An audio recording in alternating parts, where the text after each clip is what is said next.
Sit back underneath this wonderful show of Divine Oracle Podcast that can be found right here underneath Podbean with your hosts, Psychic Medium Chris and Jillian. They will be having special guests coming to you, talking about their own spiritual journeys and where you can find them.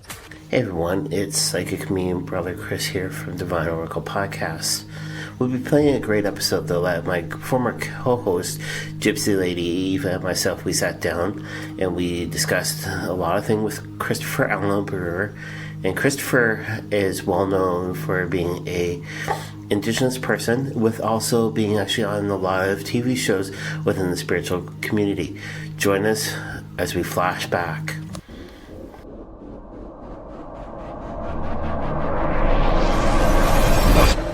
Who's actually in the room right now with us is Christopher Allen Brewer. Most of you guys might know of him actually from being actually on television shows.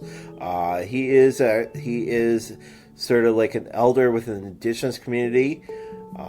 He also has had a lot of experience actually growing up within the Indigenous community.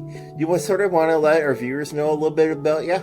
Yeah, I'm a Oglala student. I came from the Pine Ridge Indian Reservation. And I grew up with, like a lot of stories from my uncle, who was a reservation cop and a first responder, who's had a lot of experiences with Sasquatch, star people, cryptids, spirits. You know, he would, a lot of times at crash sites, he'd see these people standing by the side of the road. And, he'd tell me they were spirits. I said, well, how do you know that they're spirits? He's like, well, they generate their own light. They're either bioluminescent or they're transparent. So a lot of my early bedtime stories were all supernatural in nature. A lot of them came from him. A lot of them came from my grandfather, who was a holy man from the Santee Sioux tribe. But just growing up with that awareness of that spirit world, where we didn't really name these things like paranormal or supernatural. They were just part of coexistence with other life forms, most of which remain unseen.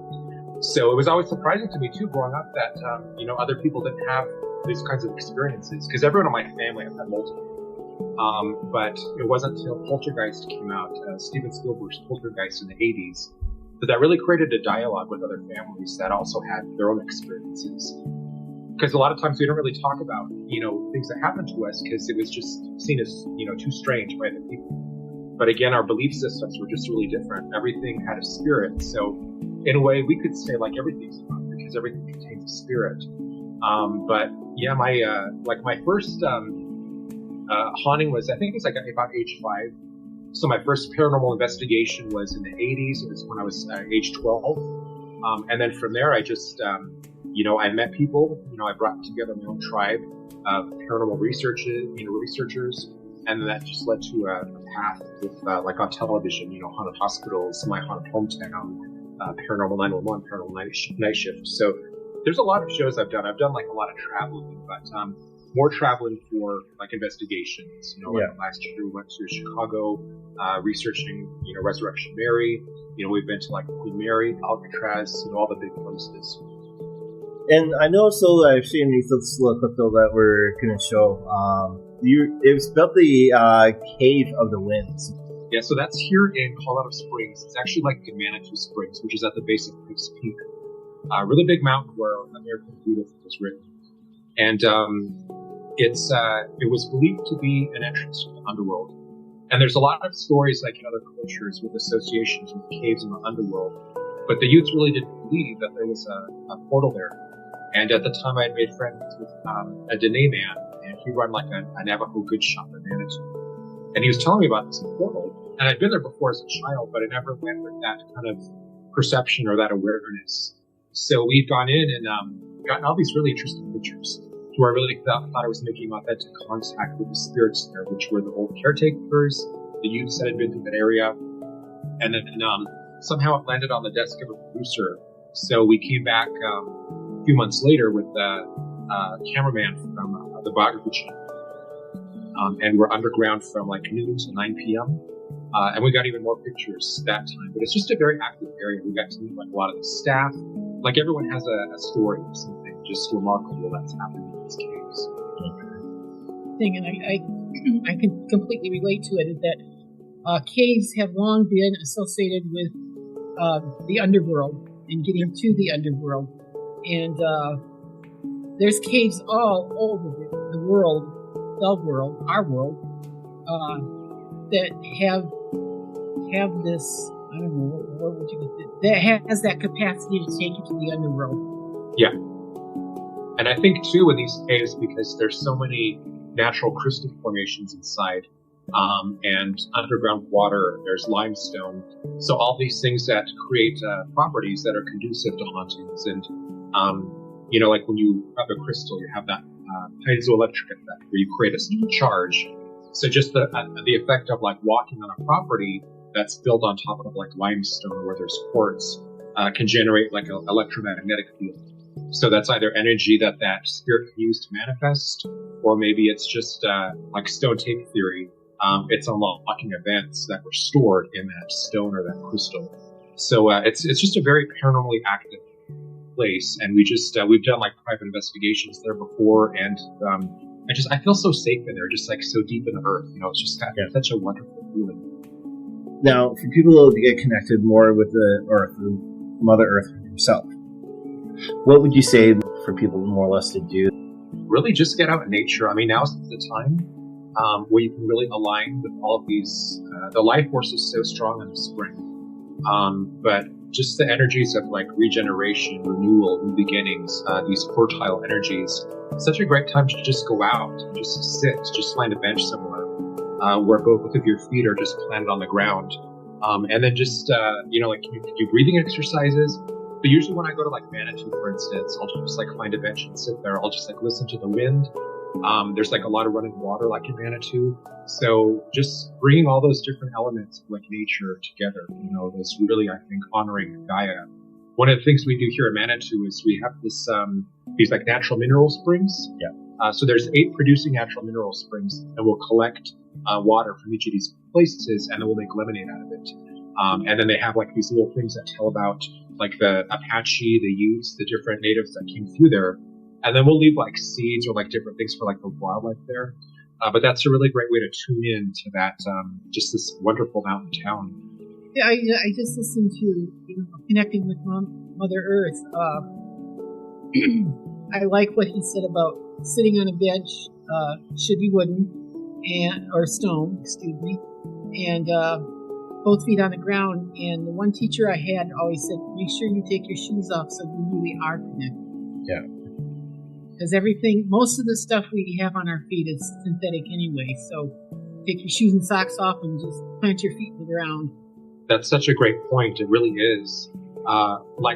We have a place here called Garden of the Gods, which is like a park with all these natural rock formations. And in the morning, when there's still dew on the grass, there's a lot of like fae energy. And a lot of times at presentations, because we photographed fairies before, when we talk about these things, sometimes there's like some giggles and snickering, and it's usually when we do presentations around Halloween. But a lot of people don't realize like where Halloween originated in Ireland. They still build around like these scary mountains. They're very secret to them today. Okay. So I always look for that when I go to these areas. And after a while of just kind of like sitting there, listening to the wind, the water, the birds, all of these things, when I open my eyes, it's almost like I can see, not like in a pareidolia way, but when you look at trees, you're more apt to see like faces in there. So like nature spirits and elementals are more willing to appear to you when you tap into that energy. Yeah. And what I would say, though, for our listeners, though, you have to be more in a meditate state. Have your mind more clear. Make sure that you're more grounded to Mother Earth. And I love what you said, Gypsy Lady Eva. Make sure that the runners are off. Make sure the feet are planted. The reason why is because rubber does block the energy. I was just thinking, you said you listen to the winds, and that all I could think of is the Cat Stevens song. I listen to the winds, to the wind. So love it. It's a good song. I love it. Thanks. If I could sing, it'd be fantastic. Yeah. Part of what's great about that too is that really brings you into the present time. Because when you think about it, like a lot of us aren't really here in the present where we need to be, where all the prana comes in to fuel our ideas, our creative projects, everything that we do. So many of us are like tied to the past, like regrets, or I could have done this differently, whatever that is, or in the future, what I'm going to have for dinner, or what am I going to do tomorrow, So just finding presence is really important too. Just rooting yourself in the present time. Now, you work actually in a store actually in your area. It's called Celebration Metaphysical Center. I've been there for about 16 years.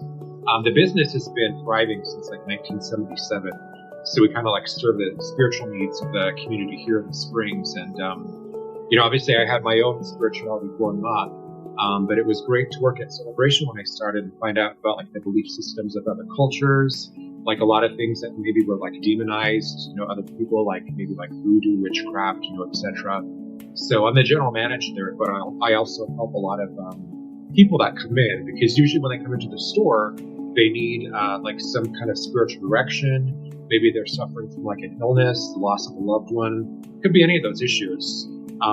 And then, of course, sometimes it's embarrassing because a lot of people that come in, well, we just saw this show like on TV that was really scary, this paranormal show, and now we think that we have an attachment or a spirit in our house. And sometimes they might have seen me like on a program, and they just want to come in and find out how to use like sage or Palo Santo or Florida water, different things that for cleansing and creating a sacred space. I find that actually, since we've done local television, a lot of people actually are coming to us directly here, and they're actually asking questions. But the one thing though, so I'm finding a lot of people are too scared to actually ask questions that need to be answered. Well, I in my background, you said they're too scared. I think a lot of people also, it's not so much that they're scared, but they're going to think I'm nuts. Yes. And it's like, no. Let me tell you some of my experience and see how nutty that sounds. No. It doesn't work that way. Just tell me what you've experienced. Yeah. Because sometimes that'll help you to unlock what needs to be unlocked. Yeah. That makes any sense. So to do with your indigenous side, you were saying though earlier it does go back generations. Yes. Have you gone to any churches at all, or have you left the community of the res? We moved off the reservation just for better life opportunities, jobs, that kind of thing. So we moved off when I was really young. And then we moved into actually a haunted house on the outskirts of downtown Denver. And it was really important to my family to have a base, some kind of like spirituality. So, since we moved off like land where we had sweat lodges, vision quests, powwows, all of those things. So we just started going to a church. It was like a nice Presbyterian church. It wasn't like a fanatical, bring a live chicken kind of thing. But not like there's anything wrong with those places. But so I was in the church for several years. I did youth group.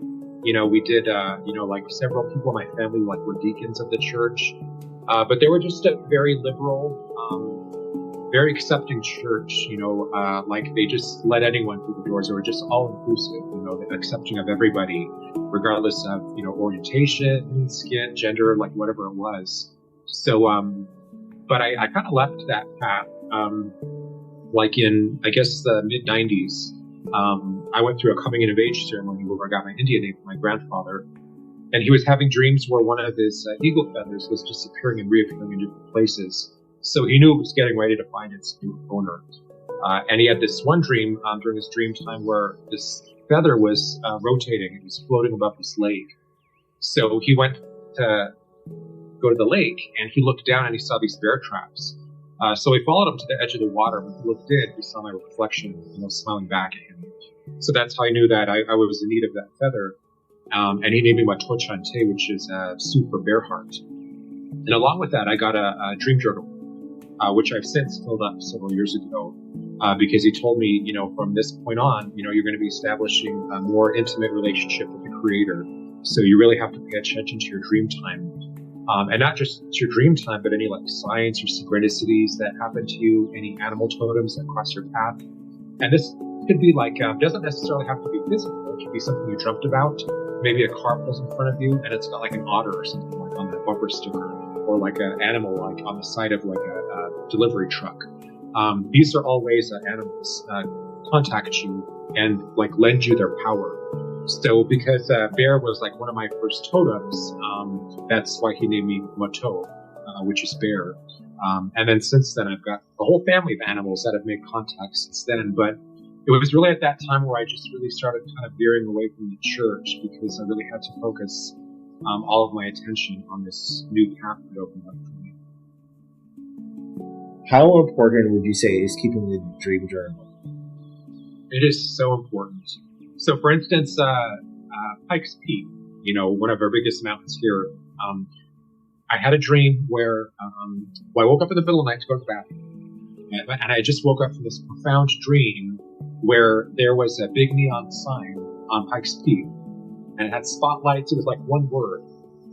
And so I knew it was really important, all spelled out for me. I was like, I'm not going to forget this. Well, I went back to sleep, and for the life of me, I could not remember what that message was.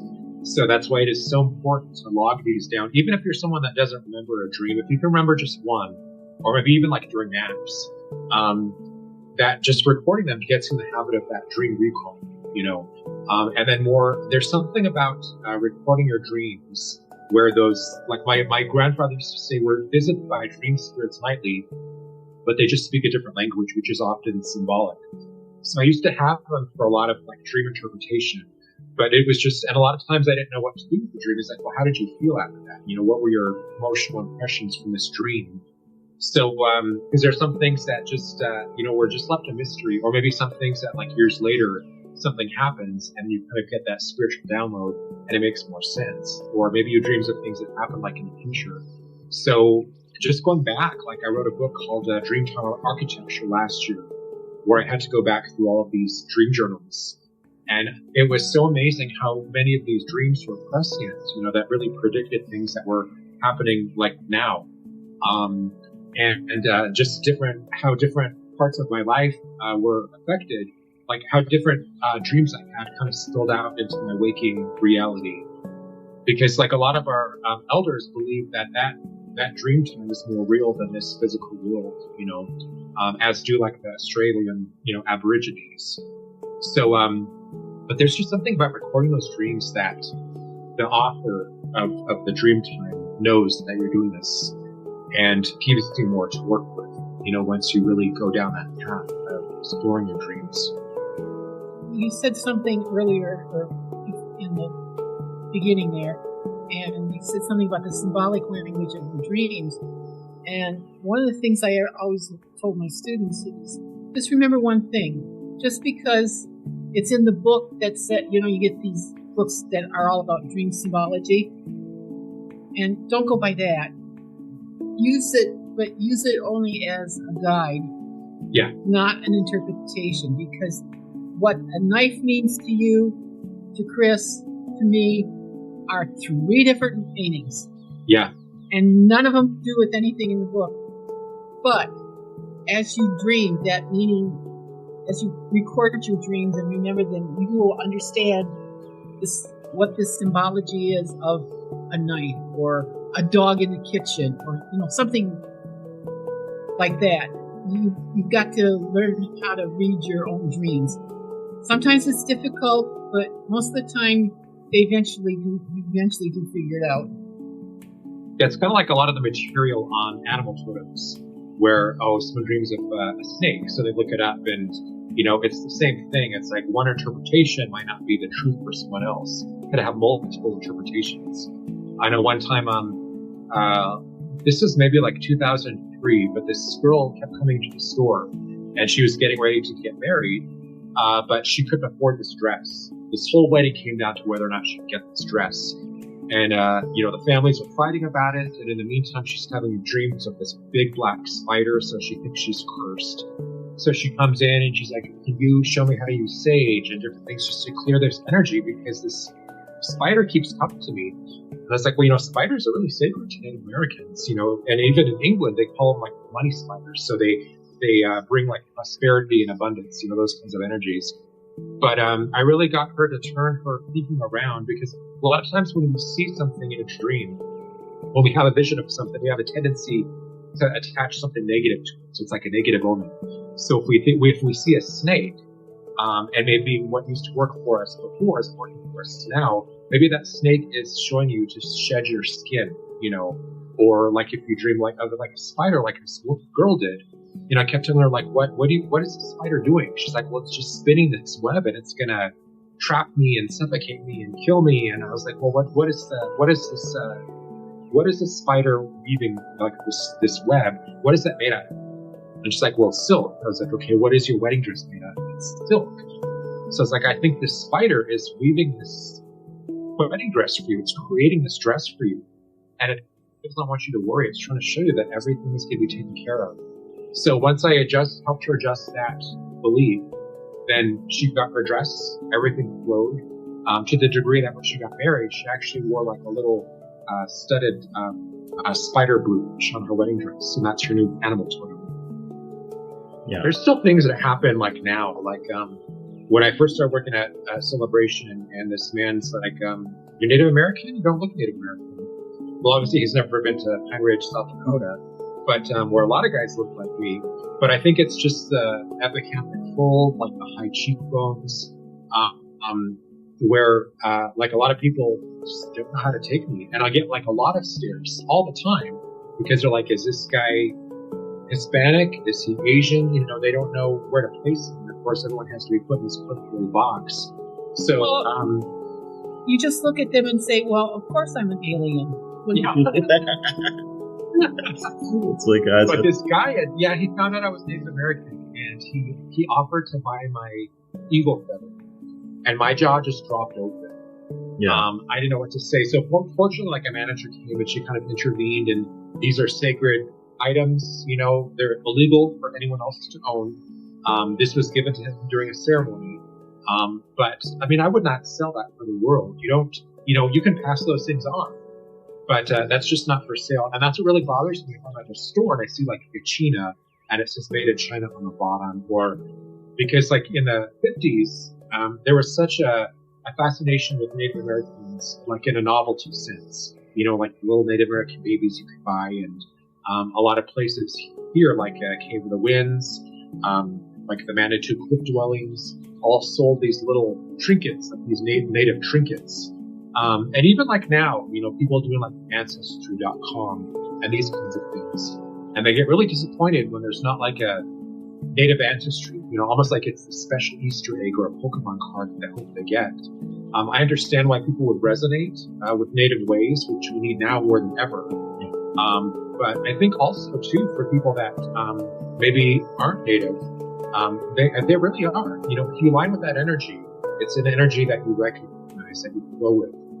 Who's to say that you weren't native like in another incarnation? You probably were. I was a number of different things in different incarnations. So, but I think just the novelty aspect just really bothers me. A lot of people will actually are looking sort of at me. This is going back a little bit earlier for what you said. Are looking at me because I'm sort of in between color. Right, for my color. A lot of people are looking at me and they're saying, "Oh, you're not indigenous." Right? And also I say, "Yeah, I'm third generation. I'm sorry if I get it from my mother's side of the family, which is non-indigenous. I fall off my father's side of the family." But I'm finding that a lot of people actually here in Ontario are starting to judge altogether, even with me within the spiritual community. Are starting to judge big time. So. I mean, I actually see it in your face. I see it in your eyes. I see it in your nose. I see it in your mouth. Okay. I'm really good at recognizing native and other people, and I see it in you. Okay. I mean, I've been asked, obviously, for if I would sell my eagle feather. Yeah. I was asked to be a sperm donor once because this couple wanted to have a little Native American baby. Yeah. Which I said no to. I've been asked a lot of really insane things. I've been asked to name people. So I think the appropriation is just, us Native Americans, it bothers us, but we're not the ones taking up to calling the police on people. Yeah. These little girls selling lemonade and someone calls the police on them. So it's like, I think when you get that, it's funny because it's usually from people that aren't Native themselves. Yeah. So they shouldn't, we don't really do that, but I can see where it's a problem for some people. Like one of my friends, John Thunderheart, he's a Caucasian man. He's actually a New Yorker, a former cop from New York. And But just that Thunderheart name, he attained from his spiritual path. You know, a lot of people, when they start that path, they'll find like a spirit name that suits them, and Thunderheart was his. But he used to do a drum circle every year at Garden of the Gods, which was wonderful. But I guess someone joined this their board, and they accused him of cultural appropriation, so then he can't have his drum circle there anymore. So it was really sad, and I was glad he didn't put me like in the middle of all of this, because he's a really great guy, but you know, I can see how others feel, you know, really raw about it. Yeah. So I don't know. I don't do that myself. You know, I really don't. You know, again, even if they're not native looking, how do I know what they are, or maybe what they were with the previous incarnation? Gypsy, I know that you're kind of listening to this, and you're probably a little bit shocked that this is going actually on. So. No, I'm not, because of some of my own life experience, it doesn't surprise me that people are so, I don't want to say stupid, but that's about the only way to say it. It's like that's Come on, an eagle feather, get your out of your. No. Eagle feather directly those. I have a couple here, and I will not sell them at all. You have to earn it. Well, you know, it's interesting. You talk about the eagle feather. In other cultures, the eagle feather is just as sacred and just as profound as in the indigenous cultures. Yeah. And I shouldn't say profound, as revered. And I mean, you can travel around the globe, and there's all kinds of eagle. What's the word I'm looking for? Reverence for them. So. And you see people do the dumbest, stupidest things, and it's like, oh, good Lord, where are they? Where did they come from? Yeah. Because they're, you know. Well, I mean, we'll have customers come into the store that they'll come up to me at the counter. Did you know you shouldn't sell sage because that's very sacred to the Native Americans and it's a close practice? I'm like, yeah, I know I'm Lakota and I ordered this from the store. No, it's not a close practice. Or was this sage blessed by Native Americans before you bought it? You know, so there's like a lot of myths and misconceptions that go around. But I mean, how do you deal with that when people come up to you and just give you grief? I mean, like Chris, like you know, like when people come to you and, well, you don't look Native American, because I get that all the time. Yeah. Even though Well, what I usually do though is I turn around and say I am third generation family. My family, and I also explain where the family was from, then where the family migrated from, like to, and then us being actually in school in Spanish Ontario. Right, yeah. And a lot of them are like, "Holy cow!" And then what I usually get though from people though is a lot of people do not know their family history, but it's good though that you know their family history and you're standing behind it 100%. I have one lady here in Ontario that's been trying to cause trouble for a lot of us Indigenous because within the school system, a lot of people that were in the school system refuse to get their status cards because of what they went through. Right. Yeah. My family records were actually destroyed, actually in the major fire, in an old wooden church. Right. But the thing is, if I actually had some of that family records, I definitely would be applying for my status card. Well, I think a lot of times too, when people tell me, you know, you don't look Native American, I always think of, you know, well, would that change if it's in a full headdress? Which you don't walk around in full headdresses, you know. And that's why I just like I so love the powwows. Because that's the only place anywhere where I can go, and I don't get strange looks, or, you know, you'll have like two spirited people there, so they're men like in full makeup. Yeah. It is just so wonderful, and they're just so in tune and so aware. Because for us, like our name for that was Weekday, which meant like a walker between worlds, so they could see in both dimensions. And you didn't call them names, you didn't interfere with that path. That was between them and the Creator, so it was very sacred path. So it's so wonderful just to see them. Their spirits like so vibrant, you know, and just and how creative they are, you know, like how creative like a lot of gays and lesbians are.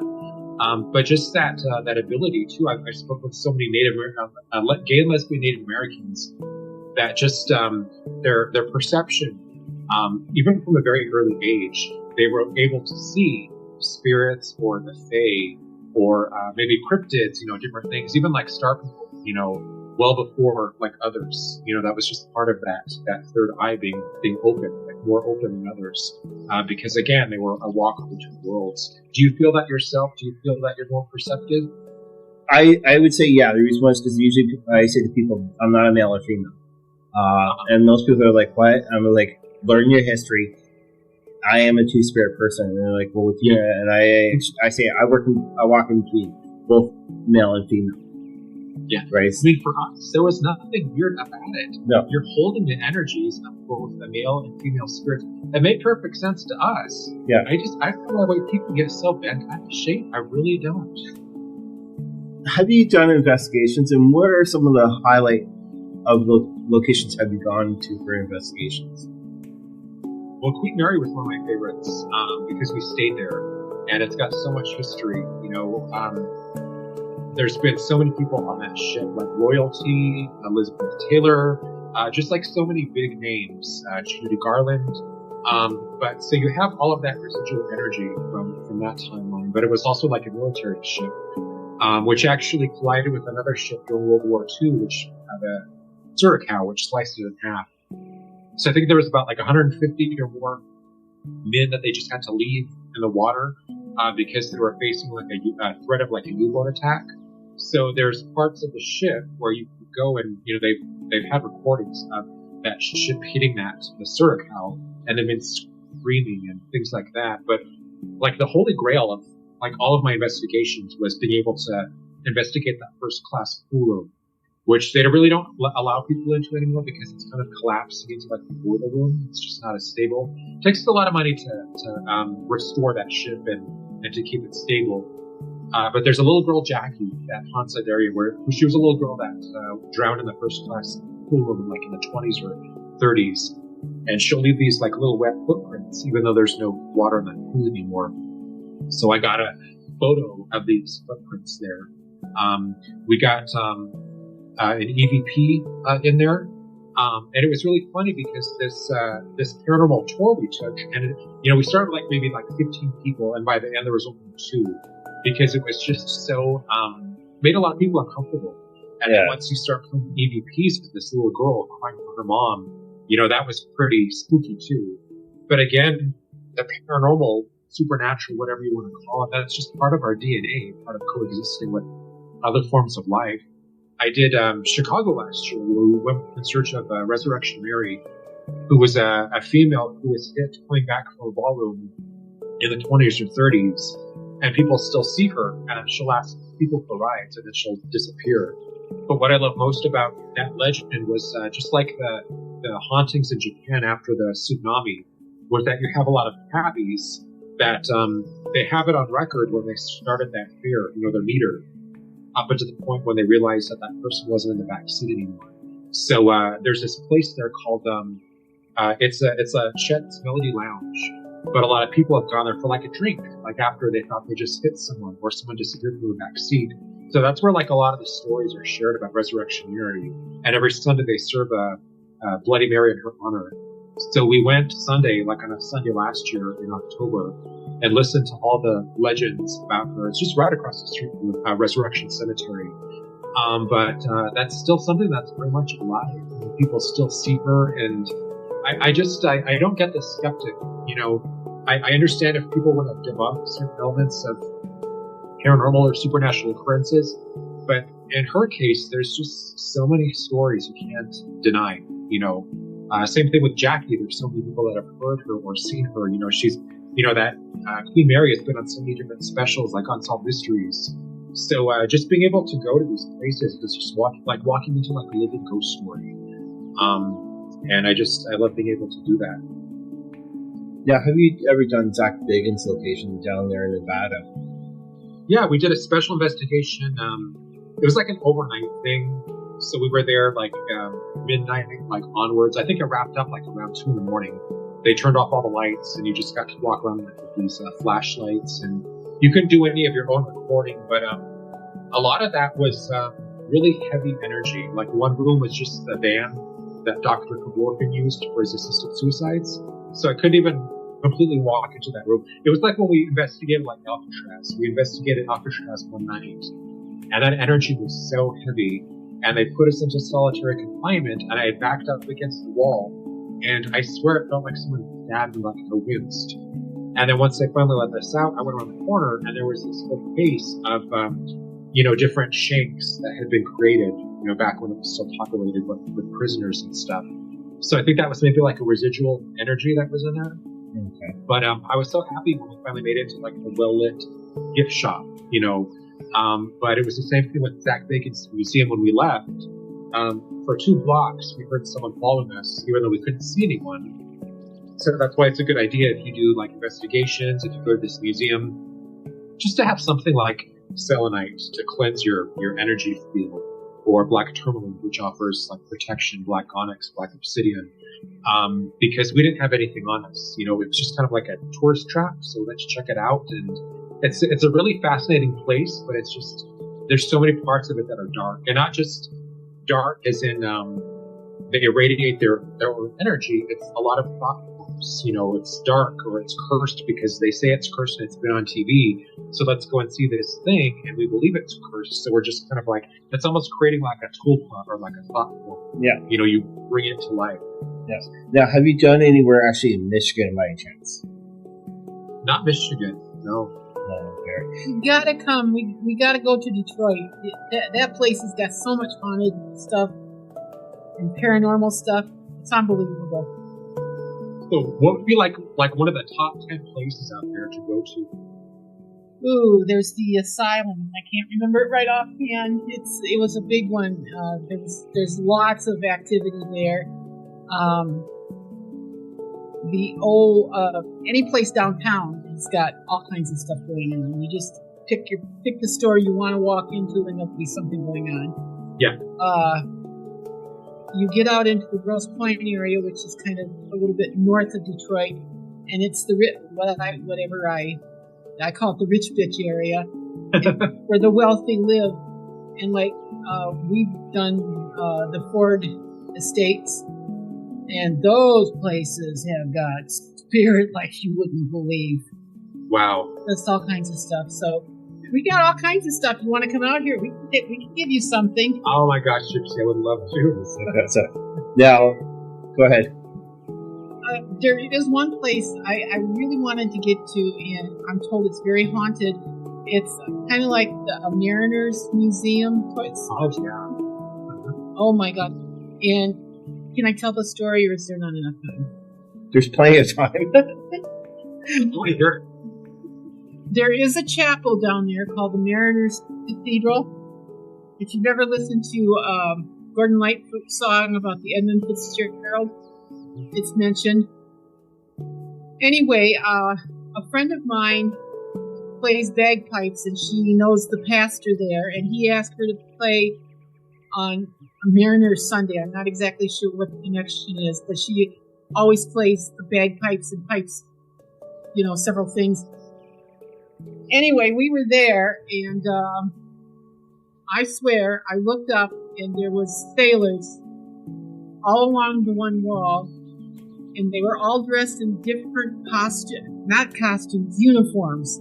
Yeah. From the various areas, historical eras. And I said, "Didn't you see them?" "No." "How could you?" So they were helping celebrate the honor for Mariners Sunday. It was great. But there's all kinds of stuff that goes on in different places that it's loaded with all kinds of spirit. Yeah, you would love.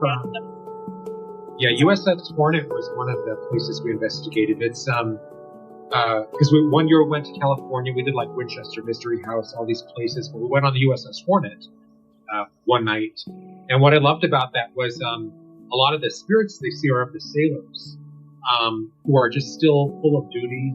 They're really proud to have done what they did.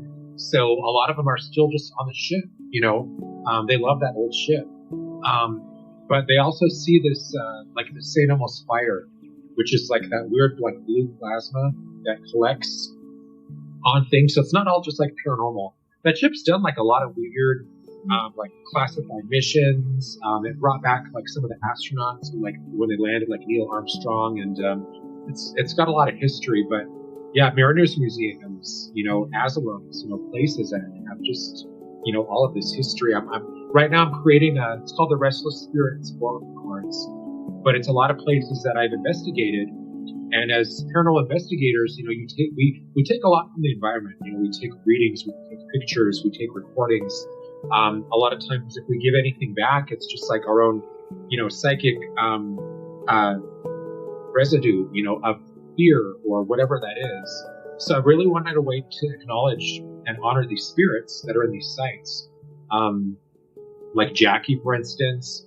When we went to New Orleans, I found out about Chloe, which was she worked at this plantation, and she was the master of the house. She was, his mistress. And he caught her eavesdropping one day, and he had her ear cut off. So she fell out of, favor with the family.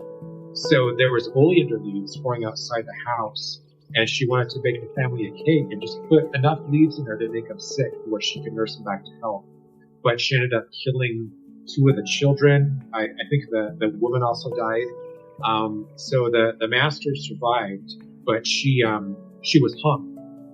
She was actually hung by her own people, by the slaves. And I felt so sad for her, just like when we were at Queen Mary and I heard the voices of Jackie in these EVPs. So I just felt so sad for them. And, a lot of times paranormal investigators forget that in order to have that experience, one or more people had to die to provide that entertainment.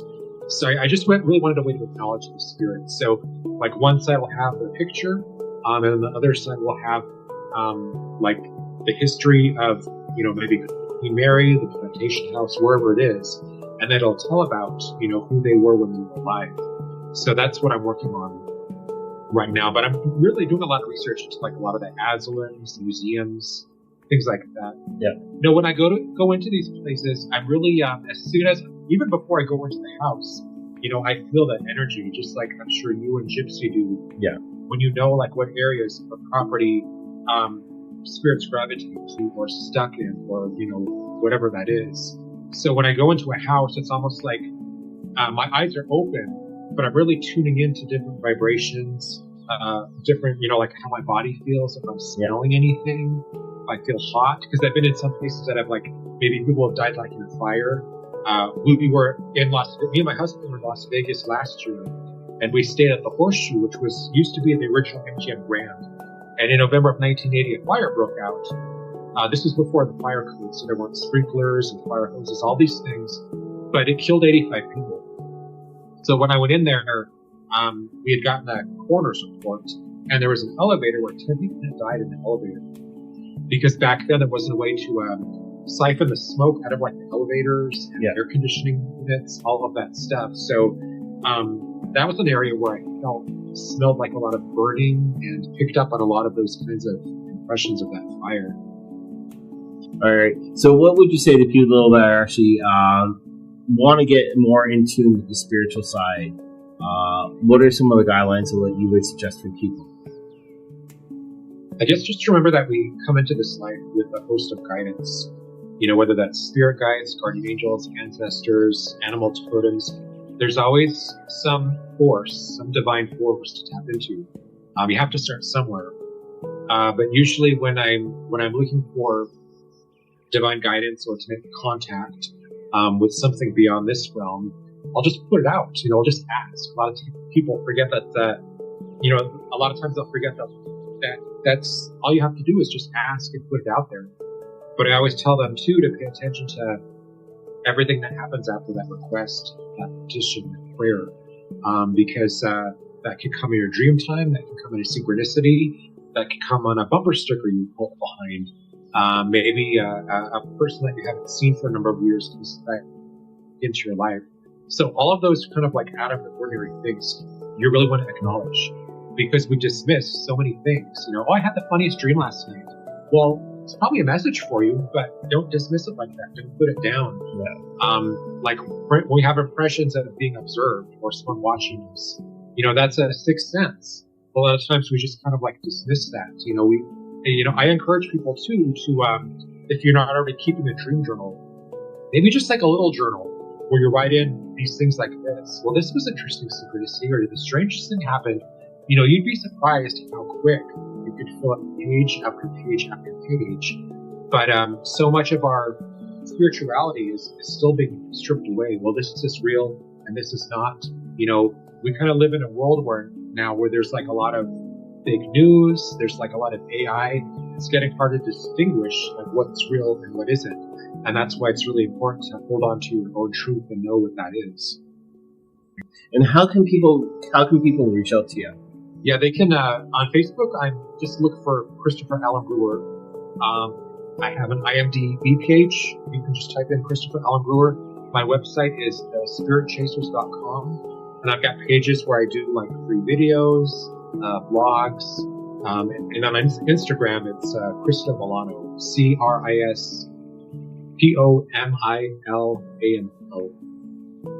I'm glad we spent this time together. Yeah, we do say thanks a lot for being actually on this episode. All right, and then again, check out Chris's links. Chris's links will be down below. Really great guy, and again, thanks very much, Miigwech.